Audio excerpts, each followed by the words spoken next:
Hi guys, so in this video we're going to be solving the June 2019 paper 12. So let's get started. So question number 1 says that the government wishes to increase the agricultural output. It gives farmers the tools to irrigate their farmers' fields. Now, which factor of production are provided by the farmers? Usually, question 1 is mostly tested on the factors of production, their application, and their knowledge part of it, right? There are 4 factors of production, obviously land, labor, capital, and enterprise. So which factors of production are provided by the farmers? Okay, so is capital and enterprise provided? No. Why? Because it mentions, although it does mentions about the tools, which is part of machinery and equipment, that is the equipment to irrigate their farmers' fields. So definitely capital is involved, because capital does refers to the tools and the machinery and the equipment that is used for producing goods and services. But there's nothing mentioned about enterprise, because enterprise basically means the business, right?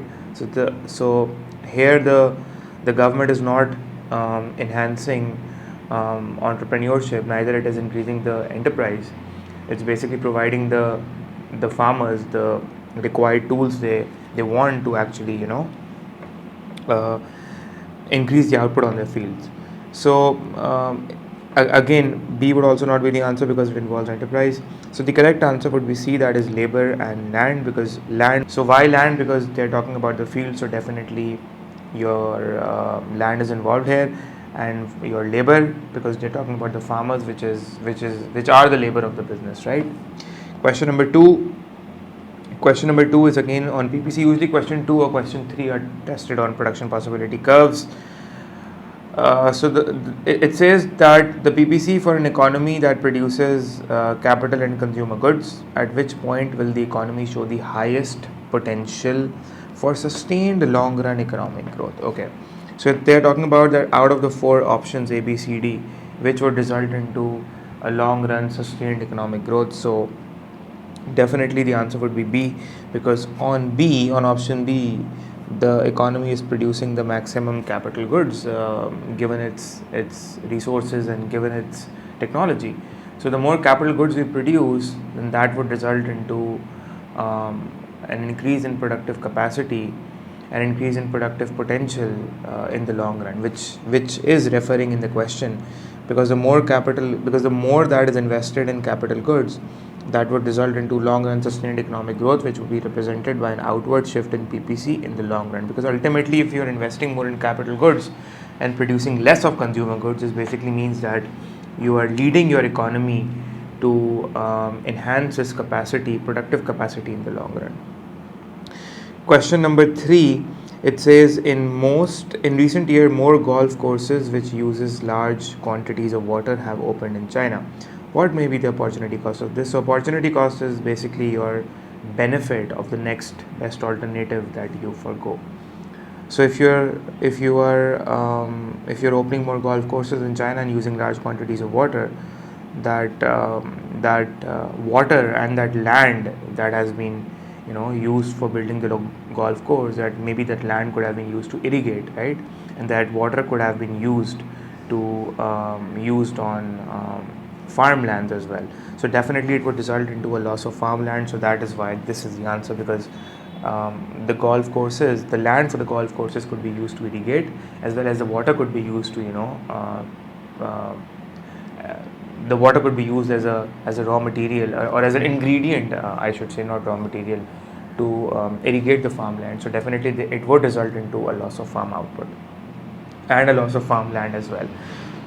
Cost of the water is not the opportunity cost, because the expenditure that you are making on buying the water is not the opportunity cost. The money that you spend, that money that could have been spent elsewhere, or in buying, apart from buying water, that is actually the opportunity cost. So you can say that the water could have been used somewhere else as well to irrigate, to have maybe more productive uses of it. Let's say that is irrigating farmland. Sales of golf equipment is not opportunity cost, it's just revenue, and it has nothing to do with opportunity cost. Wages of golf course staff is again not an opportunity cost of using large quantities of water, right? The opportunity cost would mean that where could this water be used elsewhere, and the revenue, that is the benefit that is foregone from using the water elsewhere, So that represents a loss of farmland.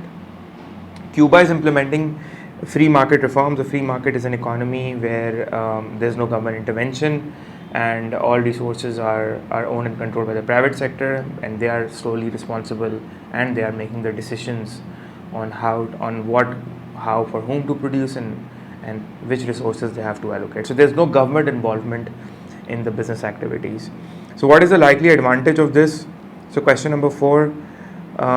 Okay, so it kind of makes sense. A should be the answer because one of the advantages of a free market economic system is that it results into a wider variety of goods and services that are being produced. It gives more options to consumers because free markets result into more competition, and since there is easy entry and exit of firms, so it results into a more number of firms competing amongst each other and providing the best quality goods and services for consumers, right? So there's greater equality between different societies. No, this does not happen because in a free market economy there's more inequality that results in market failure because only the rich people are able to afford the goods that are being provided by the free market, since they aim at profit maximization. Hence they will not sell goods at a lower price or at free of cost. Again, free market does not provide public goods. They're provided by the government because there's no profit in it. Again, that's an example of market failure. And in fact, option D says there's less consumption of goods at external costs. In fact, we see that in a free market economic system there is more and more consumption of goods at external costs because a lot of demerit goods are consumed since they are addictive, and consumers disregard the external cost and they only consider the private cost of consumption, not the external cost of consumption. Hence they overconsume goods, creating negative externality. So that's an example of market failure as well. And market failure is an important definition of market failure is that you guys must know. A lot of people say that they say that market failure is just where resources are misallocated, but that's the incomplete definition because yes, there is misallocation of resource, or you can say there's misallocation of resource, or you can say there is allocative inefficiency. But remember that this allocative inefficiency and misallocation of resource creates a welfare loss, and it basically results into, and when we are saying that there's resource misallocation or there's allocative inefficiency, we're talking about from society's perspective, right? We are talking about from society's perspective. Question 5. An airline upgrades its services by providing aircraft. The airline claims it will reduce catering waste and lower carbon dioxide emissions per passenger journey, although fares may rise. Okay, so you're actually upgrading your service and you're providing a bigger aircraft, and then the airline is saying that it will reduce the negative externalities because CO2 emissions is part of negative externalities because it's environmental damage, right?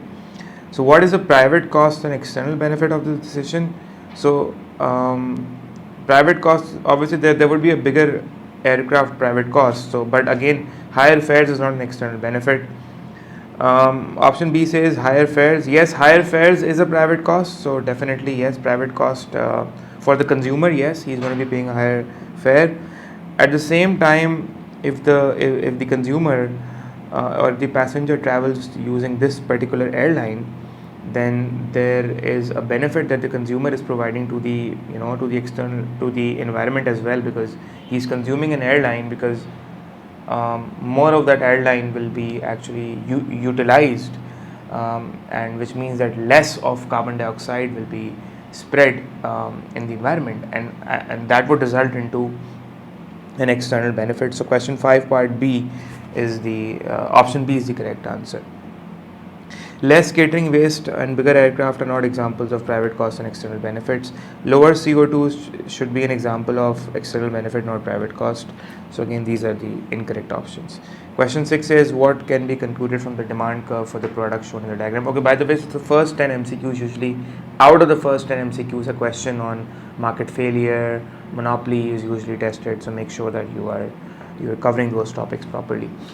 What can be, and remember, you can only ace the MCQs if you know the concept of the topic properly, because the MCQ can be twisted in any way. So once you know the whole concept and okay, why is this, and you know that why is this, whatever is this, then why is this as well, why is it, why is something harmful, why is something beneficial, why is there market failure, why monopolies are overcharging, so if you know the concepts, then you can attempt the MCQs easily.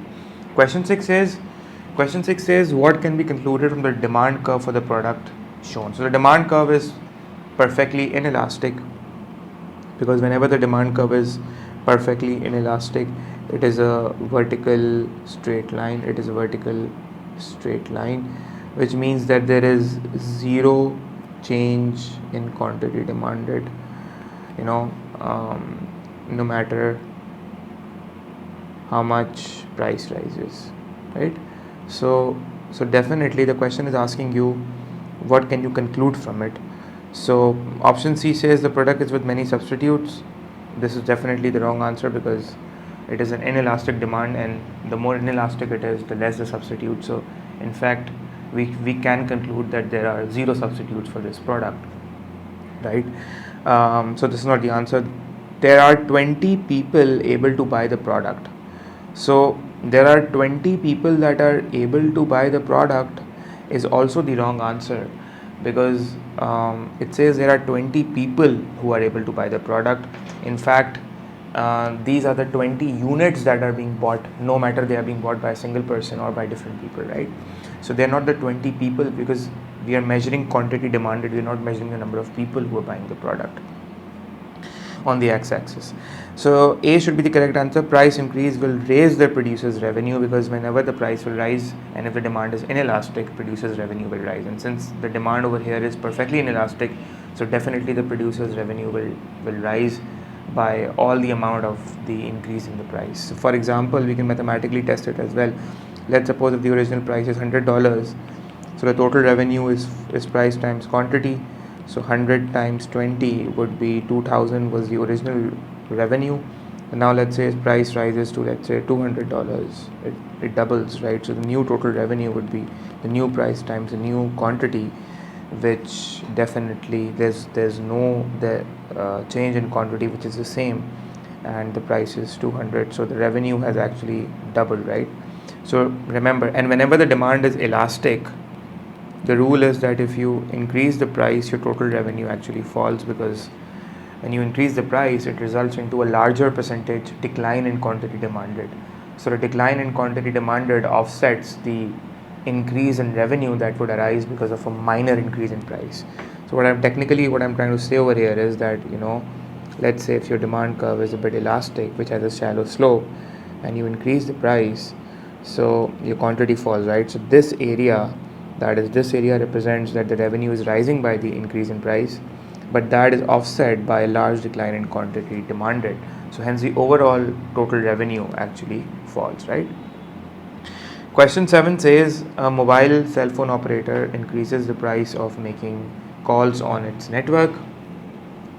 After the price increase, the revenue of the mobile phone operator falls by 10%. So again, this is just the concept I recently explained. So definitely, if you're increasing the price and that is resulting into a fall in revenue, so definitely the demand should be elastic. So 7A is the correct answer. Moving forward, let's move on to question number 8, and it says why does specialization increase productivity? Specialization is when you master a certain skill and you become your best at it, which results into more efficiency, economies of scale, reduction in average cost, and it improves the productivity of employees. And why is that? Because definitely it improves your efficiency. And C is the correct answer. Time is saved by not moving between tasks, because you're focusing on one task. Previously you were focusing on many tasks, and you were so obviously when you're moving between tasks, so that is also resulting into loss of time. But you're saving that time, and you're using that time, you're reallocating or reusing that time that was lost to actually focus on the task that you are now good at, that you have specialized in at. So definitely it will improve your productivity and improve the number of units that you are producing, and hence be beneficial for the organization in terms of revenues and profits as well. Question 9 says in recent years some central banks have reduced interest rates below 1%. What is the purpose of this monetary policy? The monetary policy is the policy where the central bank increases the money supply. Central bank alters the money supply and the interest rate. It uses these two tools to actually influence the aggregate demand. So demand side policy. So So if you're reducing the interest rate, the objective is to increase aggregate demand, which is an expansionary demand side policy, or you can say an expansionary monetary policy in that case. So definitely whenever your interest rates fall, that results into a reduction in cost of borrowing. Both, remember, it results into a reduction in cost of borrowing both for the consumer as well as for firms as well, right? So consumers as a result spend more because they borrow more now, and firms invest more because they also borrow more. So they invest more and consumers spend more. So it results into an increase in AD, not only from the consumer spending perspective but also from the investment perspective. So AD is rising. So again, the purpose is to encourage investment to stimulate economy, and also the purpose is to increase consumer expenditure as well, right? Question number 10, what is the most important factor? Remember, in some MCQs they will be like, what is most likely the result of, or what is most likely to happen, or what is least likely to happen? These kind of questions come. So in these kind of questions, usually two options would seem kind of correct, but one option would definitely be outweighing the other option in terms of most likely or least likely kind of questions, right? So what is the most important factor that affects how much a person saves? So the level of income, yes. The level of taxation, you can say, but depends upon whether it is, depends upon whether it is direct or indirect tax. The rate of inflation also, yes, that also. And the reliability of banks, okay. So out of these four, the most important factor that is actually, or you can say that directly affects the level of the amount of what family saves, is definitely the income of the family, because the higher the income, remember, higher the income, higher would be the saving, right? The more you earn, the more you save, right? So that is the logic. And similarly, the more you earn, the more is your consumer expenditure as well. So your savings and your spending would definitely increase if your incomes increase. So that is why 10 part A is the correct answer. Okay, so question number 11 says the table shows the change in real incomes for a number of occupations between 1985 and 2015. Okay, so a number of occupations are given, and they are saying that this is how much your real incomes have changed percentage wise. So they're giving you the percentage change in real income. So a positive 153% means that real incomes have increased by 153%, by 114%, and negative 5% basically means that the real incomes have decreased by 5%. So first of all, what are real incomes? Real incomes are incomes that are adjusted for inflation, that is your nominal or your gross income, minus the effect of inflation from it, right? So it deducts the effect of inflation from your gross income, that is the amount of monetary income that you're receiving. It deducts your the impact of inflation from it, and then you're left with real income, representing your buying power or your purchasing power, or how much basket of goods can you buy from that real incomes. So now these kind of questions are kind of confusing for the students, because they tend to give wrong conclusions, they tend to make wrong conclusions. So remember that in these type of questions they will give you tables, and a lot of times, remember, the worst conclusion or the students can make out of such questions is that whenever, for instance, let's say they are giving us that the forklift truck drivers, their real incomes have declined by 5%, right?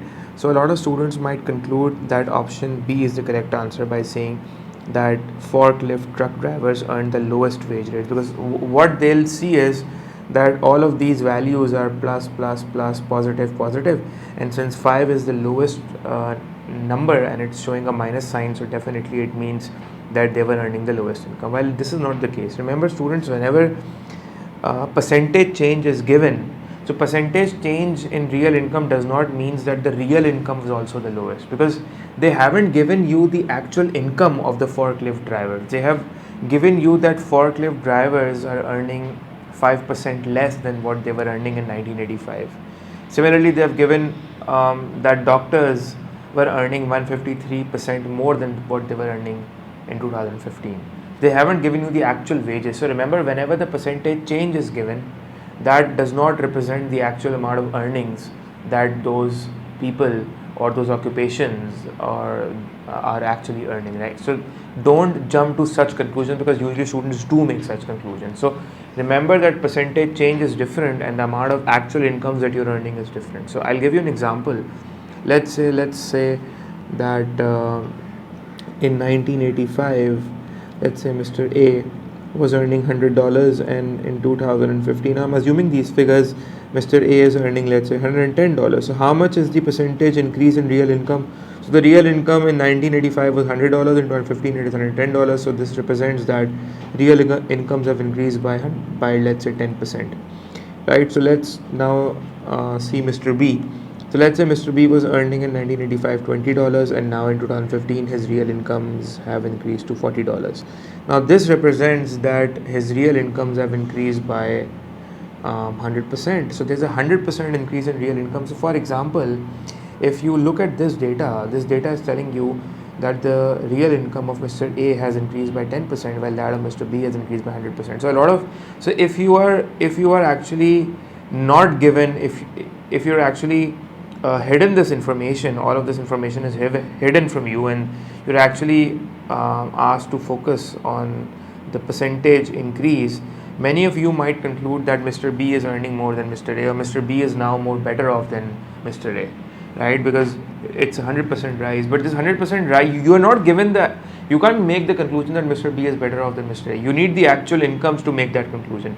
Why you're not given the actual incomes? Because if you see, guys, if you see here, that although Mr. B has witnessed an increase in incomes of 100% than as compared to 1985, he is still earning $40, which is much less than Mr. A's income, which is $110. So despite Mr. A having only a small rise in incomes of 10% as compared to Mr. B, Mr. A is still better off, right? Similarly, let's take another example. Let's say that these forklift truck drivers represent Mr. C, right? And let's say that Mr. C was earning in 1985, yes, Mr. C was earning $80. So now since his incomes have decreased by 5%, he is now earning $76, because there's a decline of 5% in incomes, right? But still I can see that this $76 is much higher than what Mr. B is earning. So again, it represents that Mr. C is also, although he is earning 5% less than what he was earning in 1985, still he is better off than B. So remember that percentage changes are given, whether those percentage changes are in inflation, whether in unemployment. You can't just make certain conclusions based on those percentage changes, right?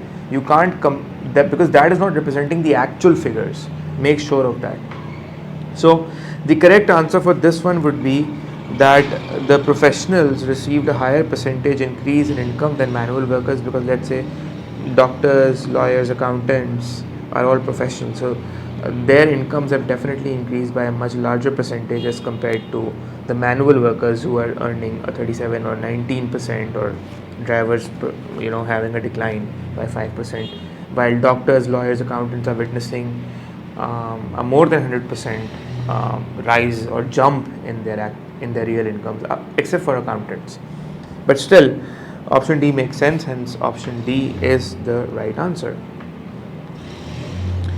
Question number 12 says, what is the main difference between capital intensive production and labor intensive production? So capital intensive production is where you're using more machinery and equipment, and there's more mass production and there's more automation, while that of, as compared to labor, well, that labor intensive production is used in more primary sector firms, where there's more labor involved as compared to machines, right?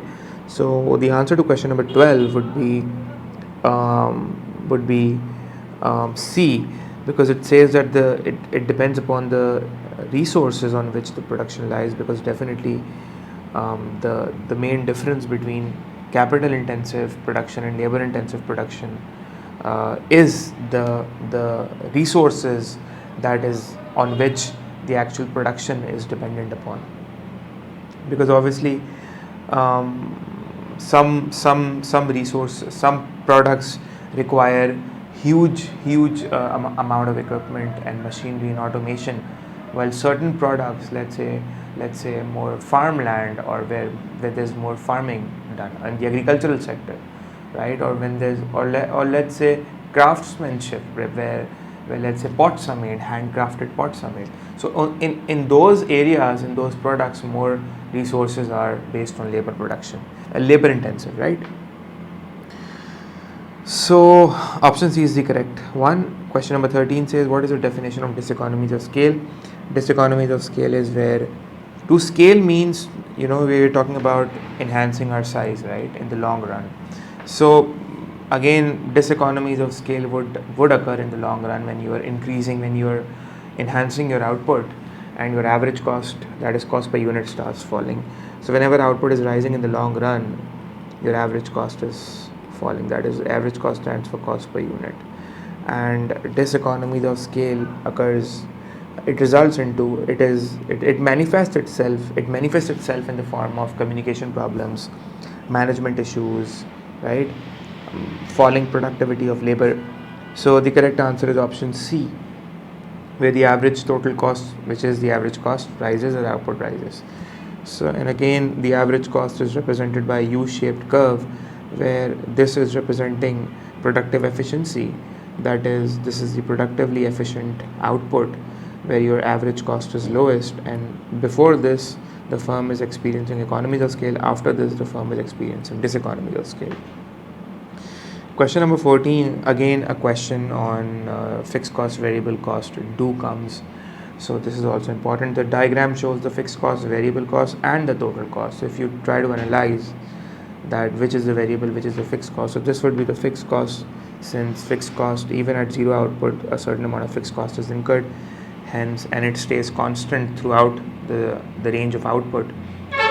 Because the more output we produce, the fixed cost is the same, because let's say the rent or the interest, sorry about the noise, because let's say the rent or the interest or the insurance would be the same, right? Okay, so for example, let's say the variable cost starts from the variable cost line starts from the origin, and it goes directly upwards like this, because there's a direct relation between the output and the cost, because the more output we produce, the more is your variable cost. So this is your variable cost line.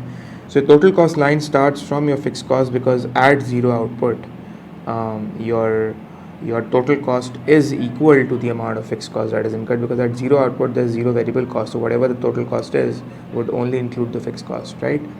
So which distance represents the fixed cost? The answer option is, the correct answer is AWX. This is the fixed cost. Why? Because total cost minus your fixed cost. So this vertical distance between each output, let's say for instance at an output of, let's say, so for example, if this is the output, right, at this output I want to calculate the amount of fixed cost. What I'll do is, I'll see this is the total cost, which is this, and this is the variable cost, which is this. So this distance, or this vertical distance, is actually representing the fixed cost. And remember that this would actually be equal to this value. It would obviously be equal to this distance as well, because this line is also representing, this vertical distance is also representing fixed cost, so they both will be the same. So in sometimes this question can come by saying, although in answer option they did not give YZ, but YZ is also representing the distance of the fixed cost. So A is the correct answer. An entrepreneur buys a workshop for 200,000 to make plastic boxes. Okay, so that is, invest 200,000 in it. In the first year of operation, he spent 70,000 on materials, and then he employs 10 production workers that paid the amount produced on a piece rate. Piece rate is when you're paying workers based on per unit or whatever they produce at a total cost of 80,000, and buys 2 delivery vehicles for 10,000 each. Okay, what is his total variable cost? So first of all, the delivery vehicles represents a fixed cost, because he's already bought those delivery vehicles now. So whether he uses them or he does not uses them, that cost has already been incurred. And it also kind of represents your sunk cost, because that's already incurred, right? That cost cannot be recovered.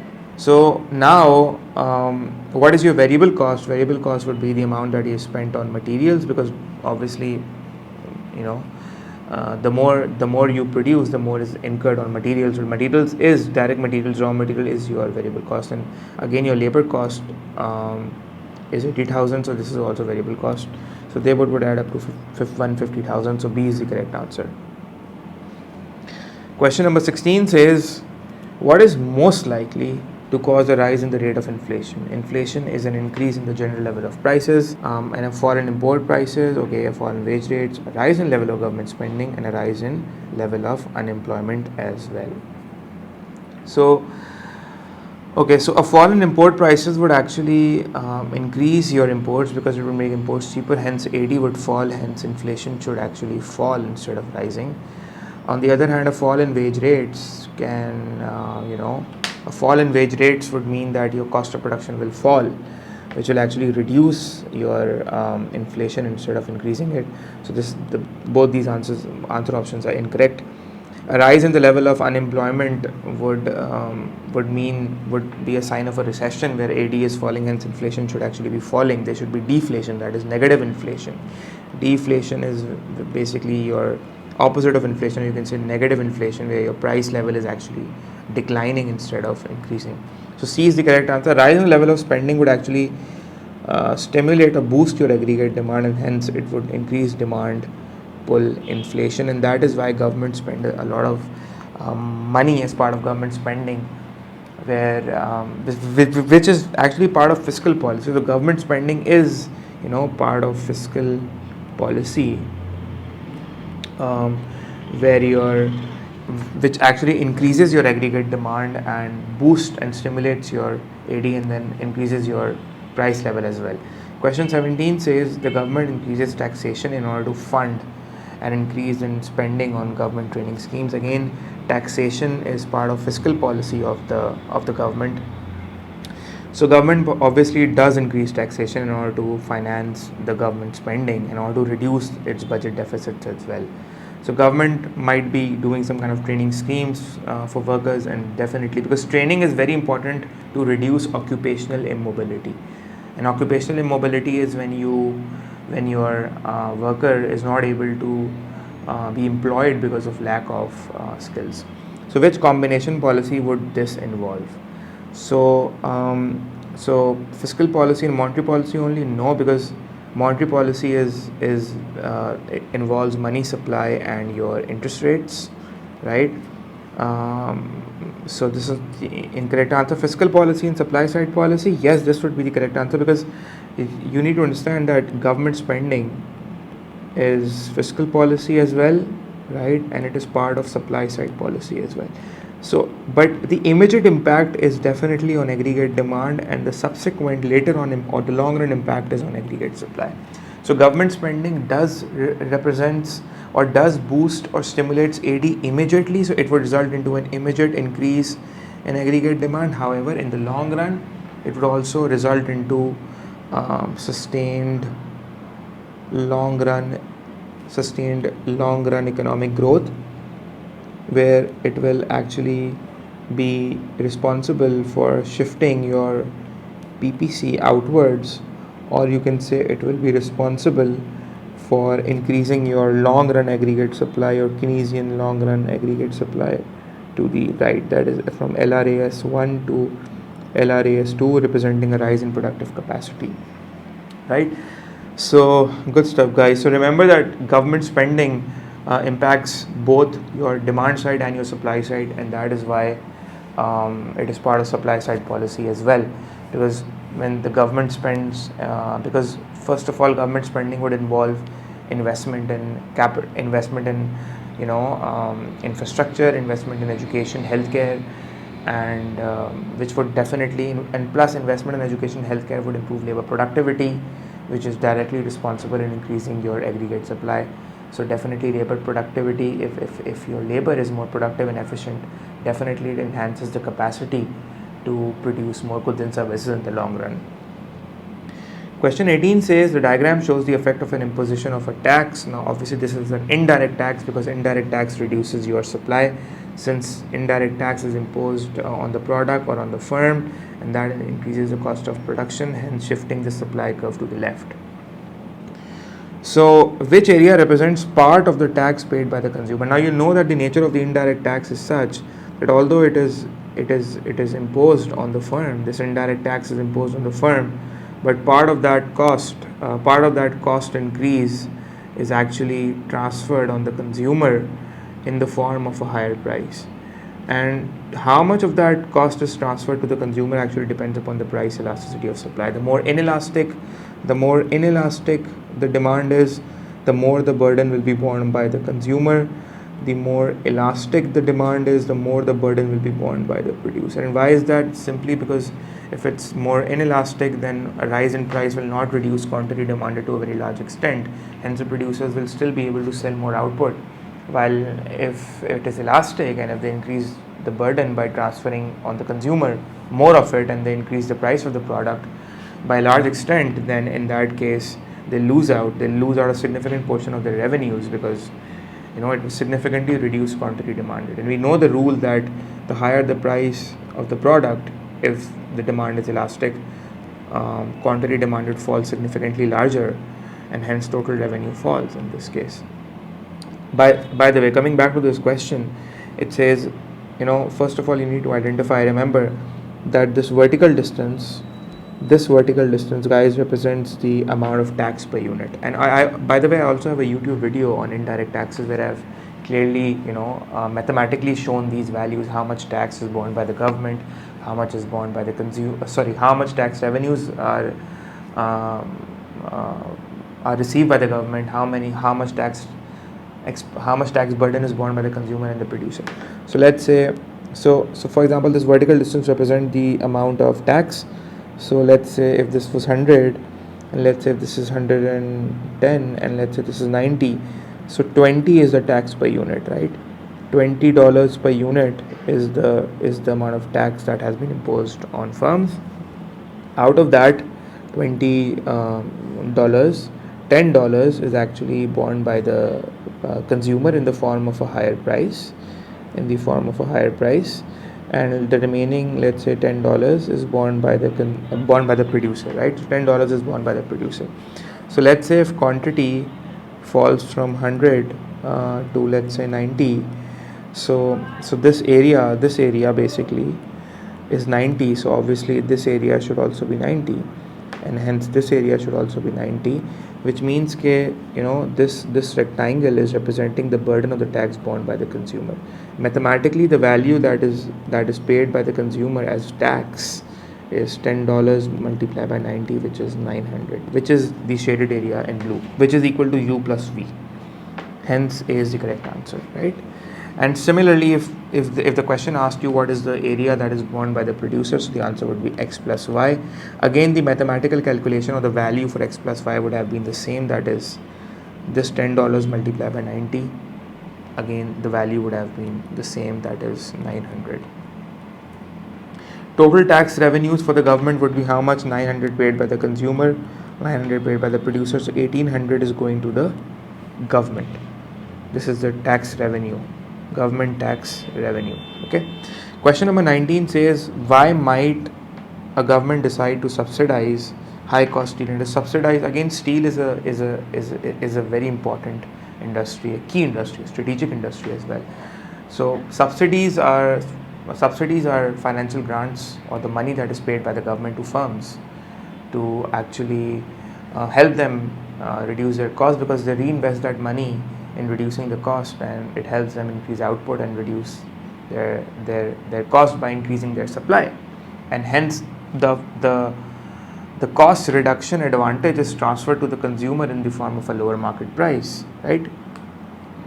So question number 19, the correct answer should not be A, because if cheaper imports of steel are improving the balance of payment, so again, okay, so the correct answer of 19 should not be A, it can't be B either, and the correct answer would be D actually.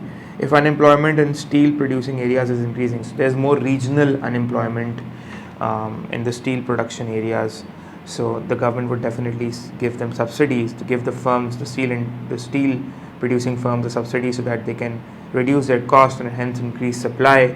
And if they increase supply, so definitely they will, they will hire more workers for that, and as a result of that, more workers will be employed, and hence it would reduce the unemployment. So D is the correct answer. Question number 20 says, The table below shows the possible sequence between the rate of interest and other economic variables. So remember that whenever a question where a sequence or a correlation or a chain of analysis is happening, for those questions, remember that the answer would be very simple. It would lie, you don't have to read the entire table actually. I'll tell you why. Because it says obviously the answer could either be A or the answer could be D. B and C is not the answer. Why is that? Because if the interest rate is higher, because it would reduce the it will increase the cost of borrowing. If the interest rate is higher, so cost of borrowing will rise.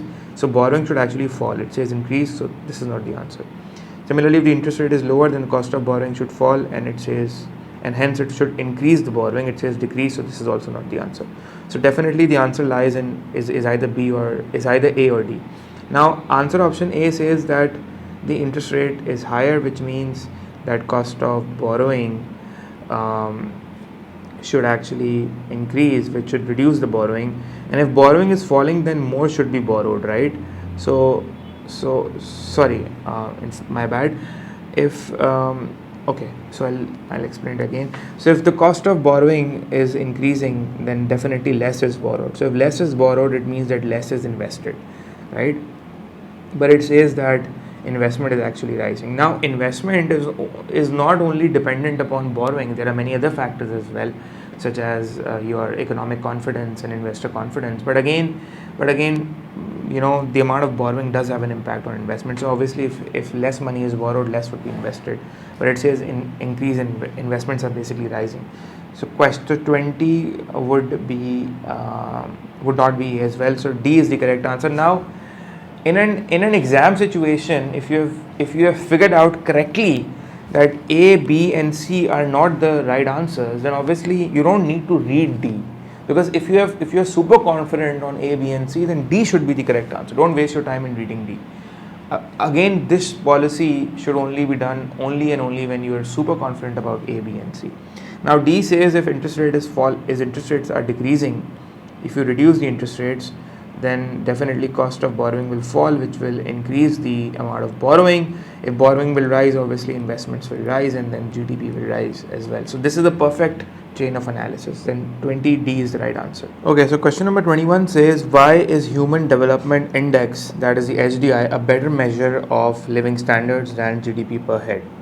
Okay, so HDI is basically a composite index that is used to measure the standard of living or the welfare of a country. And the more the HDI, the more the value of the HDI, the higher developed or the more developed the economy is, and the better the living standards. So the value of HDI ranges from 0 to 1, and it is a composite index, right? So it's a composite index and why is it called a composite index? Because it includes three important indicators, that is GDP per capita. Now what is GDP per capita? It refers to average incomes per person, right? Per capita means per person.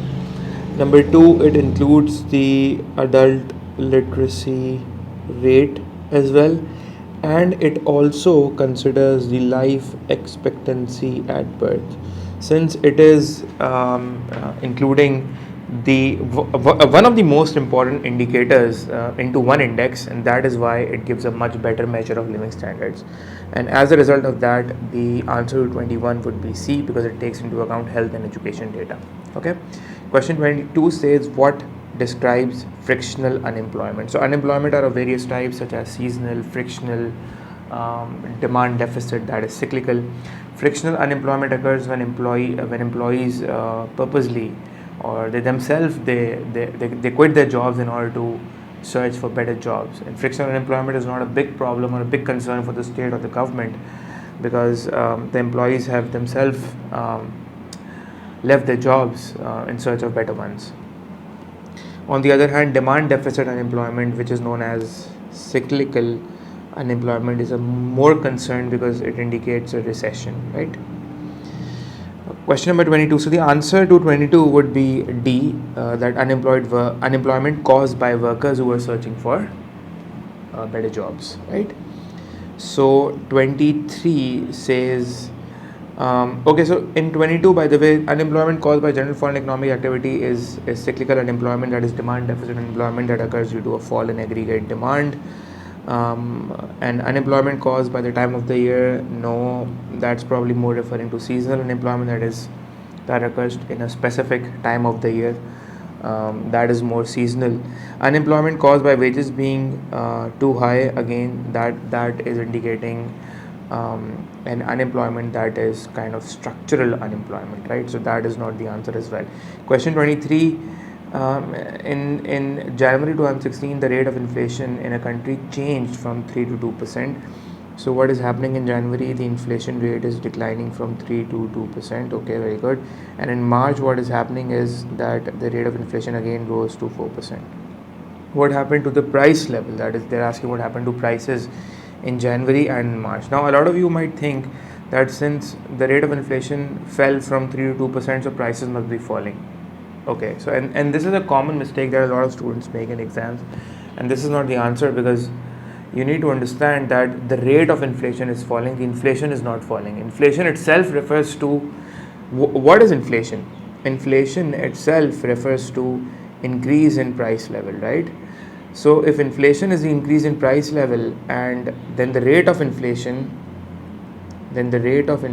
would tell us what? It would tell us the rate at which the price level or the level of prices is rising, simply, which means that initially in January it was rising by 3%, but then in the same month in January it started rising by 2%, which means that it is still rising. You can say that it is rising at a decreasing rate. So this basically means disinflation. Now what is disinflation? Disinflation is inflation at a declining rate. Inflation at a decreasing rate. So which means that in January price level was rising. So the answer would either be C or D, right? And what happened in March? In March, the rate of inflation was 4%. So obviously, if the rate of inflation is 4%, that is again indicating that the price level is rising. So option D is the correct answer. In both the months it rose, right? So remember that this is a kind of MCQ that a lot of students confuse.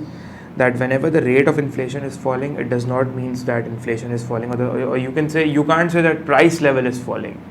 That is understood.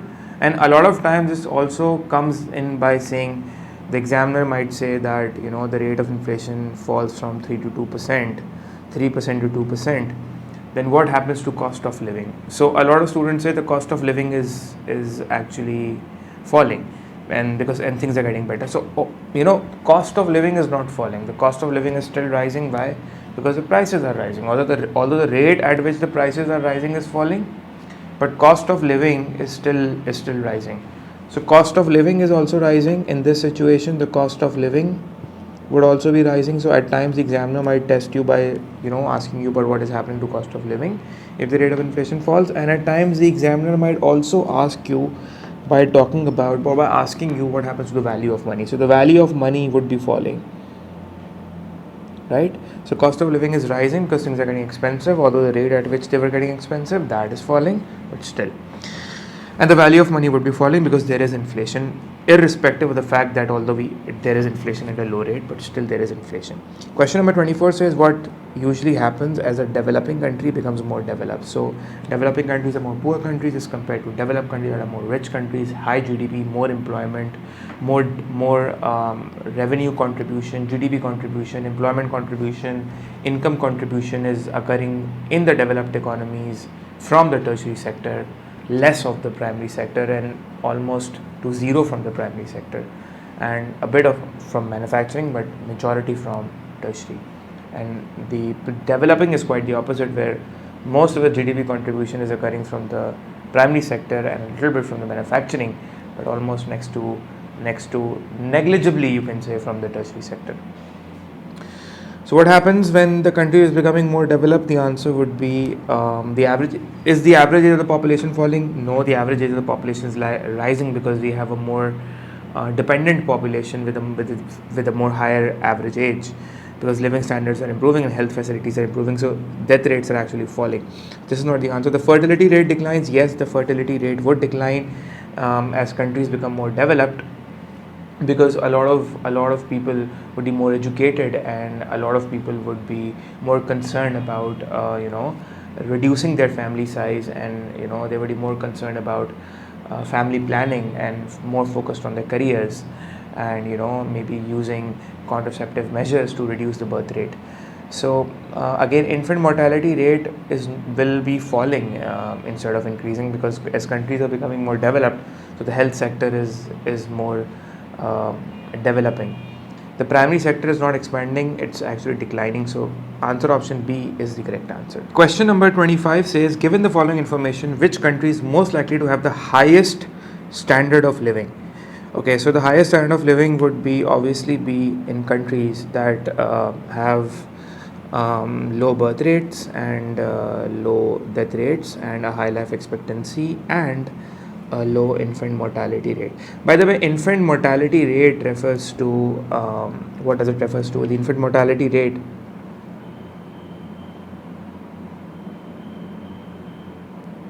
By the way, the infant mortality rate refers to the number of child deaths per 1,000 live births. So it's referring to the number of child deaths, how many children are actually dying out of the 1,000 that were born alive, out of 1,000 live births. So when we are saying that the number of children that were dying, so what is the age that we are including for children? That is from 0 to 1 year. That is from 0 till the age of 1 year, how many children actually died out of the 1,000 that were born, right? So that is and that is also an important measure of living standards as well. So the answer to this MCQ is actually D, because this country has the lowest birth rate, it has the lowest death rate as well, it has the highest life expectancy and the lowest infant mortality rate as well. So 25 is D for David. Question 26 says, in a country the birth rate increased but the population decreased. So if the birth rate is increasing and the population is decreasing, so it can happen due to some factors. But first, let's see what are the factors that can affect the population. The first factor is the birth rate, right? Higher the birth rate, higher the population size. Number 2, the death rate. And number 3, the net migration, right? So the size of the net migration, which is the difference between immigration with an I, that is the number of people coming into your country from another country, and emigration with an E, kind of like you can remember it through E for exit, that is going out of the country into settling in some another country, right? So if you have more people coming in than going out, so definitely the population size will rise, and if you have more people going out than coming in, so definitely the population size should fall. So if birth rate is rising and if the population is falling, as mentioned in the question, then definitely it means that either of these two are bringing the population size down. That the death rate is either increasing because the rise in the death rate might offset the increase in birth rate, or maybe there's more emigration with an E that is offsetting the birth rate. So let's see. So let's just go through the answer options. It's a good MCQ, and questions on population do come in MCQs. So it says a fall in infant mortality but no change in death rate. So if infant mortality is actually falling, then definitely this would increase the population, because already birth rate is actually increasing. So this should not be the answer. A rise in net migration but no change in death rate. So if there's a rise in it says a rise in net immigration with an I, which means that more people are coming in. So in that case, the population should actually rise.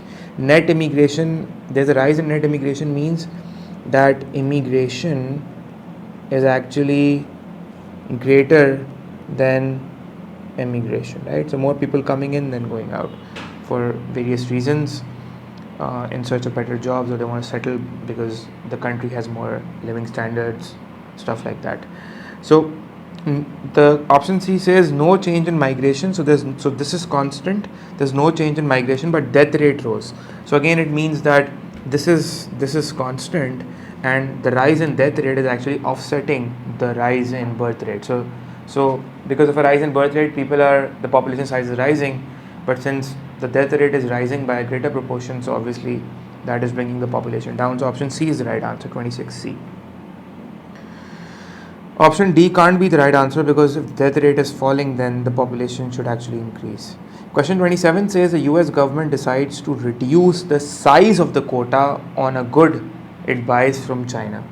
So quota is basically is a protectionist policy, trade protectionist policy, where the government, or you can say a trade barrier, where the government actually imposes a limit on that this is the amount that you can actually import. So if it is reducing the size of the quota, it means that it is reducing the limit.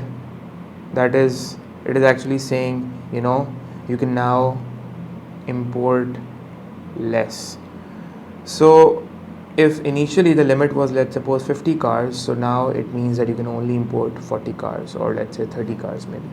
So actually imports will fall as a result of that. The volume of the imports will fall. So now let's see what is the answer option telling us. The answer option is telling us the good will become cheaper in the US, so this has nothing to do with the price. The US balance of trade will worsen. Actually, the balance of trade should improve if it is imposing a quota. If it is reducing the size of the quota, the balance of trade should actually improve because it's reducing the volume of imports. So this is not the answer. The US government's revenue will decline. It has nothing to do with revenue here. This is nothing to do with the amount of revenue the US government is earning. There will be less of the goods imported into the US. This is the correct answer because the volume of imports is actually going to fall. Question number 28 says the world demand for oil is price inelastic and oil is paid for in US dollars. Okay, since obviously oil is a key raw material, the demand is inelastic and oil is always paid in US dollars. Fine. If the price of oil falls rapidly, which means that oil becomes cheaper, how might it affect the exchange rate of the US dollar? Okay, so let's assume that the 1 US dollar is worth, let's say, 160 Pakistani rupees, and now so what is now happening is, if the price of US dollars, so let's say that if oil was worth $100 a barrel, right, per barrel it was $100. So if US, okay, what am I doing? So if US, it was $100 a barrel, let's say. So we have $100 a barrel, and now it is only worth, let's say, maybe $50 a barrel, which represents a drastic fall in price. So now, obviously, if a barrel is now only worth $50, it means that less dollars will be demanded. Even if Pakistan is importing, so obviously it had to had $100 in his hand to actually pay for a barrel, but now it only has to have $50 in hand to pay for a barrel, which means that demand for US dollars will fall. If the demand for US dollars will fall, dollar will actually depreciate in value, right? So dollar will actually, let's say, depreciate in value, which means that the value of US dollars against the other currency actually falls, it declines. US. So now you can say that maybe you can say that now a dollar is, let's say, worth 150 Pakistani rupees. Maybe I've just assumed that we are considering Pakistani currency and the US dollars. So now US is worth only a dollar is now only worth 150 rupees, right? And why did this happen? Why did dollar depreciate in terms of other currency? Because the demand for US dollars fell. And remember that a currency depreciates, that is, it represents a decline in the value of the currency, because what happens is that either the demand for the currency falls, right? Or you can say that the supply of the currency rises, and the currency appreciates, that is, its value rises in the foreign exchange market when the demand for that particular currency rises, or you can say that the supply of that particular currency falls. So in that scenario, the answer to 28 should be what should be less demand for US dollars, and the exchange rate for US dollar is actually going to fall. So 29 says, what is the most likely disadvantage of international specialization? So specialization means that you're actually specializing in something, but international specialization means you're specializing in goods and services in which you are best at producing. So either you have an absolute advantage in it or a comparative advantage in it. Now the concept of absolute and comparative advantage is not tested in your O levels. I'm not going to go into that detail. It is tested in your A levels. And AS economics is waiting for you for that, so don't worry. But international specialization means that you're specializing in a good or service that you're best at producing, that you can produce at a low average cost, or you can say that you can produce efficiently. For your O level perspective, let's just say that you can produce that efficiently. So you specialize in that good or service and you produce the maximum production that you can do. Instead of producing all the other goods, you produce those goods which you can best produce with your given resources. That is, your factor and endowment are suitable for producing those goods. Maybe you have land that is naturally suitable for you, you have labor that is naturally suitable for you. Like Pakistan has an advantage in agricultural goods, right? So for instance, let's say that if you're specializing, but the process of international specialization takes place for the purpose of trade, for the purpose of international trade. So when you specialize in a good, let's say if Pakistan is specializing in agricultural goods, what will happen is that instead of Pakistan producing manufactured goods, Pakistan will only produce agricultural goods, and it will produce the maximum out of it, right? So it will be able to increase the production of agricultural goods. And let's suppose Pakistan will do that, and let's suppose the United States, that has an advantage that makes it more efficient in producing manufactured goods. So US will produce manufactured goods. So the production of let's say manufactured goods will rise in US, and the production of agricultural goods will rise in Pakistan, and the production of manufactured goods will rise in the US. So first of all is that it will increase the global output. So the answer option is that decreased levels of global output is wrong, because global output rises due to international specialization. And then what is going to happen is that Pakistan will actually export some of the agricultural goods to US, and from the US it is going to import some of the manufactured goods at a suitable rate of exchange between these two countries that benefits both of them. So and in this way Pakistan benefits, in this way US benefits, the global welfare increases, the global output increases, both the consumers of both countries are satisfied and the producers are satisfied as well, because both are making more revenues in terms of they're producing more goods, and that is why it helps them generate more profits and revenues. And plus what there's one more advantage to it, that not only domestically they are able to produce more, but the possibilities of producing agricultural goods and manufactured goods, the possibilities of producing more of agriculture or the more of manufactured goods have increased for both countries due to international specialization. Not only that has happened, but in fact we can say that the consumption possibilities have also increased, because initially Pakistan was not able to consume more manufactured goods because it didn't have an advantage in that, but now it is able to import those manufactured goods from US. And not only that, it is also able to produce more agricultural goods now because of international specialization. And same goes for US. US was not able to produce a lot of agricultural goods, or even if it did, then it produced only in small quantities. But now it is able to import a large amount of agricultural goods, satisfying its domestic consumers, improving their welfare, and also exporting huge quantities of manufactured goods to Pakistan. And not only that, also satisfying the domestic consumption of manufactured goods within the US as well. Right? So that is how international specialization helps both countries. So the answer to 29 would be D for David. But the problem is the MCQ is asking you about the disadvantage. The problem is that this international specialization results into over dependence, because now US is dependent on agricultural goods from Pakistan, and Pakistan is dependent on agricultural goods from US. And let's say if something happens, and let's say if demand falls for manufactured goods, let's say, and US stops producing manufactured goods, for instance, whatever happens, or maybe there's a structural decline in manufacturing industry in US, and US moves towards a tertiary sector. So in that case, Pakistan will face a problem, because it was importing those goods from the US, right? So that is why it says that it results into over-dependence, and over-dependence might cause problems if there's a structural change, or if there's a fall in demand for any sector in either of the country. Question number 30 says a large amount of agricultural products in a country were damaged by floods. Okay, so supply of agricultural goods is falling. What is likely to have happened to the price of agricultural goods and the volume of imports of agricultural goods?